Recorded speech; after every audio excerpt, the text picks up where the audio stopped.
Eccoci qua ragazzi, salve a tutti, bentornati sul canale in primis. Prima di iniziare questo nuovo contenuto, domani c'è il Chelsea in Champions League, ma continuano le polemiche su Juventus-Napoli ed una direzione arbitrale che ha compromesso e indirizzato una partita. Questa è la mia opinione, ovviamente ci arriviamo, passiamo anche per il calciomercato perché Juanlu Sanchez è il preferito per andare a rinforzare la fascia destra del Napoli, nuovo nome a sinistra per rimpiazzare poi Noah Lang che si è accasato al Galatasaray. Passeremo anche per gli infortuni e i rientri, come sta Rachmani quando rientra Savic e l'operazione di Neres che è ben riuscita, ma quando rivedremo il brasiliano in campo facciamo il punto insieme. Fatemi sapere cosa ne pensate qui sotto nei commenti. Se vi va, iscrivetevi al canale attivando la campanellina e se vi piace il video un bel like, fa piacere al sottoscritto e come sempre diamo una mano all'algoritmo. Partiamo dalla situazione Juventus e ci togliamo il dente subito perché Juan Jesus dopo la partita su Instagram si esprime così: oggi è una sconfitta che fa male, ho commesso un errore e mi prendo le responsabilità, ma non mi nascondo, ci mettevo la faccia prima e la metto anche adesso. Ovviamente JJ parla dell'errore, il passaggio sbagliato sul 2-0 subito, ma è una partita totalmente indirizzata e compromessa, perché se vuoi convalidare il gol della Juve, anche se dovevi andare a rivedere il contatto tra Thuram e Di Lorenzo perché potevano esserci gli estremi, per il fallo mi devi dare il rigore sacrosanto prima che finisce il primo tempo e quindi con la possibilità di andare a riposo sull'1-1. Sarebbe stata tutta un'altra partita, al di là di un Napoli contato, al di là di un Napoli che comunque inevitabilmente cala dal punto di vista fisico perché siamo pochi, un Napoli che comunque deve ritrovare se stesso e la quadra dopo questa situazione, infortuni e quant'altro, ma al netto di tutto io comunque avevo l'opportunità di raddrizzare il match e portarlo in parità prima di andare a riposo della prima frazione. Ecco perché al di là degli episodi non conta più, conta al di là degli episodi ed andare a esaminare cosa è mancato nella tua squadra quando è una partita, quando sono due, ma quando diventa una costante nelle ultime settimane, e allora c'è qualcosa che assolutamente non va.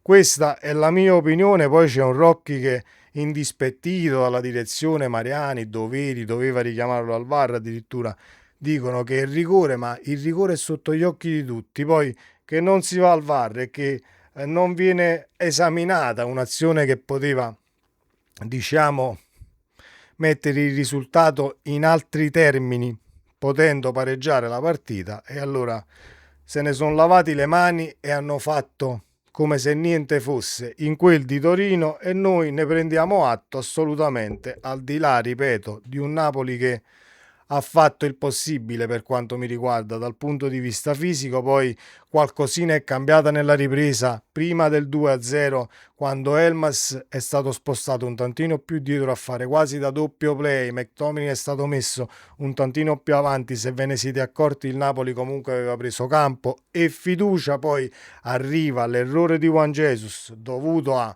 stanchezza, dovuto a un Napoli in pressione che comunque stava cercando di recuperare il risultato. Poi dopo il 2-0 la partita è totalmente compromessa, è inutile andare ad esaminare ciò che è successo, prendi il terzo gol eccetera eccetera. Per me la partita si ferma al calcio di rigore non dato, perché lì andavamo magari sull'1-1, poi lo sbagliavi il rigore, però mettiamo che io lo buttavo dentro, andavo sull'1-1 e sarebbe stato tutt'altro secondo tempo. Credetemi, sono sicuro al 100% di questo.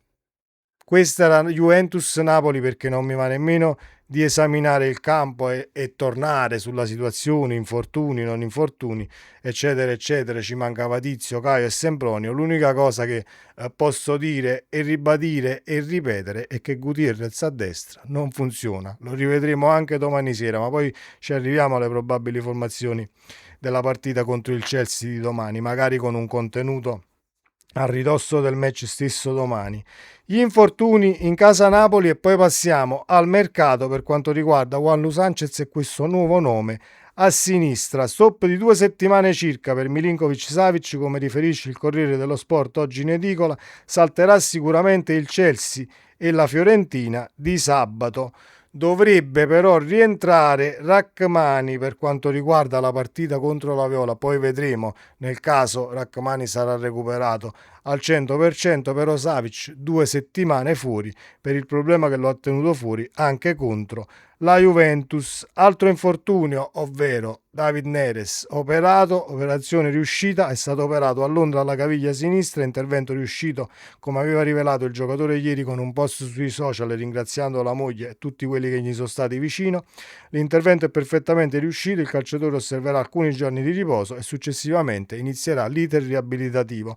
Lo stop per il brasiliano nel miglior momento della sua annata sarà fino a 3 mesi. Tornerà in primavera e mancherà nel periodo clou della stagione. Aveva segnato se nella sosta di novembre, poi si è arreso il 4 gennaio all'Olimpico, eccetera, eccetera, eccetera.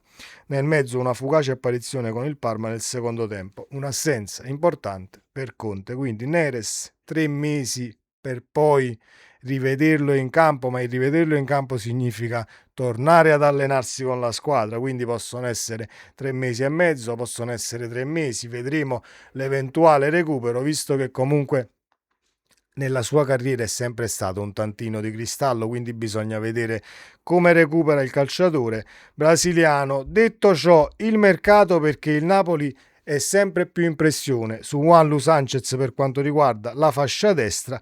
Sanchez resta il primo obiettivo per rimborsare la fascia destra. Il laterale spagnolo, prodotto dalla cantera del Siviglia, è stato uno dei tormentoni estivi.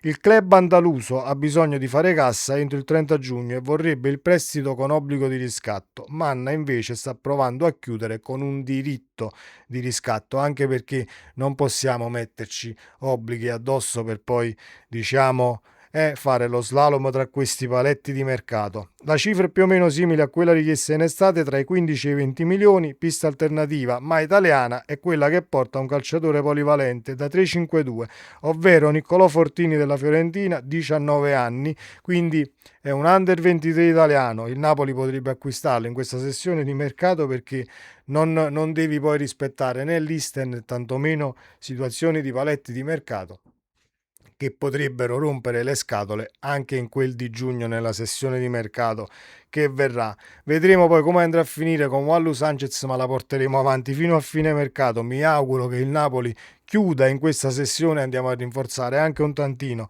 la fascia destra. C'è un nuovo nome a sinistra, Alisson Santos dello Sporting Lisbona, 1,77 m, esterno sinistro di piede destro, brasiliano, 23 anni.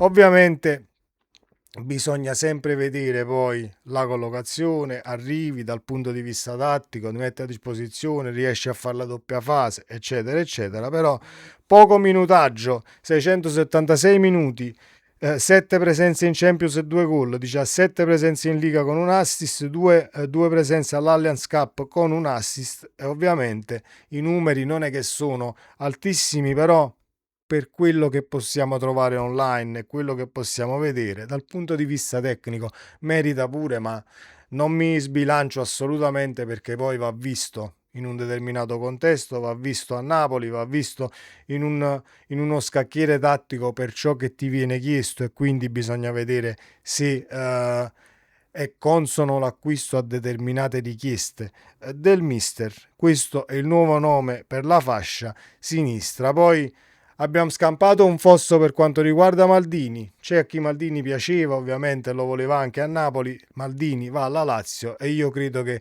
abbiamo scampato un fosso per quanto mi riguarda. Poi Maldini va alla Lazio, fa 20 gol, buon per lui. Io credo che non sarebbe stato assolutamente il caso di portare il calciatore in casa Napoli anche in questo periodo storico dove c'è un tantino di confusione sia dal punto di vista tattico e sia dal punto di vista del chi poter schierare perché è indisponibile. Quindi poi vieni a Napoli, va a finire che devi farti trovare pronto dal primo secondo e dal primo istante che vieni chiamato in casa, e può darsi che è una situazione che al limite non reggi dal punto di vista mentale o emotivo, mettiamola come volete, però credo che diciamo alla Lazio sia una gran bella piazza per Maldini e per potersi mettere in mostra, visto che eri la terza o quarta scelta in quel di Bergamo. Fatemi sapere cosa ne pensate qui sotto nei commenti, non mi dilungo più di tanto anche perché sono ancora incazzatissimo per la partita di domenica, al di là dei 3 palloni presi ed una Juve che poi è stata descritta come una grandissima Juve.